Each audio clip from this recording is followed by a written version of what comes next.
Assalamualaikum and good evening. I am Tasnim Luqman reporting for NST Online, and today we are with Izzana Salleh, Umno member of more than 10 years. Welcome to our studio. Thank you so much, Tasnim. Thank you for having me. Thank you for joining us. Okay, so let's go straight to the point. Let's ask the main questions. Sure. What do you make of the perception that, you have been in Umno for some time now, since you were legally allowed to drive. Yes. So what drew you to becoming an Umno member at such a young age? 18, I believe. Yes. So as soon as I could become a member legally, I joined official documents, but I had always been following the progress even as a young girl.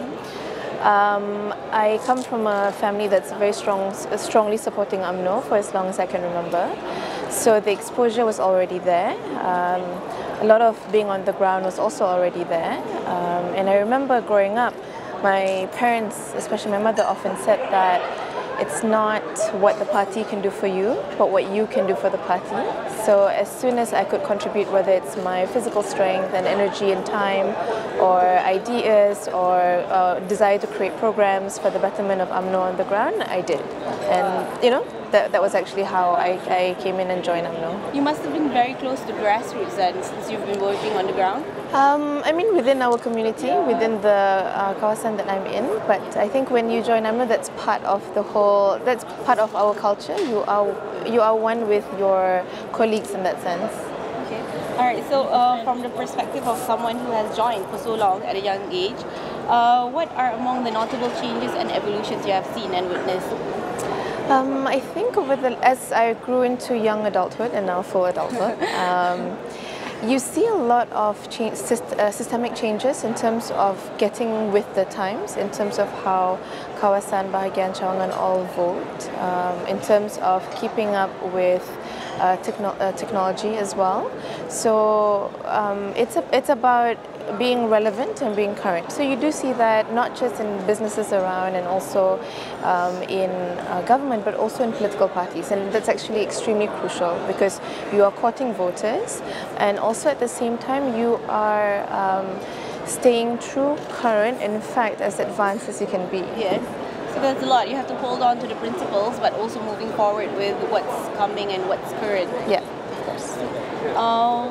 So since you're quite located in an urban area, so what do you make of the perception that Umno is no longer popular among the younger generation and urban professionals? You know, it's really a shame that is the enigma. But if you actually look at the numbers, Umno still has a stronghold. You really should go. We need to go down to the facts. Umno has about, if I'm not mistaken, Umno has about 40% of the youth, urban youth votes. Of course, the opposition grew great leaps and bounds over the last 2 elections, but we do still have quite a stronghold. I may stand corrected on the number, but I know for a fact that we still, if you look at statistics, we still hold a good number. Of course, it seems that way because in terms of social media, which is now no longer the alternative, but the main media a lot of people go to, it seems like opposition has a stronghold. We just need to make sure we are at the forefront of that game. So what we see now, it's more of like what people see online, but it's not the actual numbers and people, it's just who your friends are. Precisely. It's social media is your network online, right? And sometimes you have to go down to reality, i.e. go outside of your smartphones and computers, go down to the ground, go down and see where this changes impacted. And not just be stuck on your phone and like, oh, there's 10 comments, therefore, you know, I've got strong following. You really have to go down on the ground, and for that, kudos to our politicians. And you know, that's the name of the game. And in the world today, when we talk about international level for women in politics, only 23% of national parliamentarians are women, and only 18.3% are government ministers. Why, and what is needed to change this so that there is greater female representation? So this is actually a really interesting topic, one that's really close to my heart. Lately, there's been a huge boom internationally in terms of female leadership, in terms of head of state and head of government. You've got New Zealand recently changed. You've got Iceland's new Prime Minister, if I'm not mistaken, is also, she's a 41-year-old liberal woman. So you do see there being this recognition, realization that we are not represented well when we're fully and widely capable of doing so. So in other countries we do see that change. Some countries, however, still have a long way to go. There are many reasons. Some of it is systemic.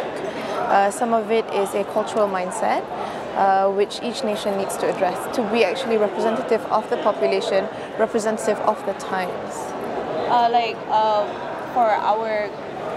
For this week during the assembly, President Datuk Sri Najib has mentioned a lot of times that they will make a cap to more than 30% for females in the parliament, and also Dewan Negara and Dewan Rakyat. That's good news for women. It's always good news when we push the boundaries a little bit. Of course, we can always push more as time goes by, but I think we need to hit our milestones first, you know?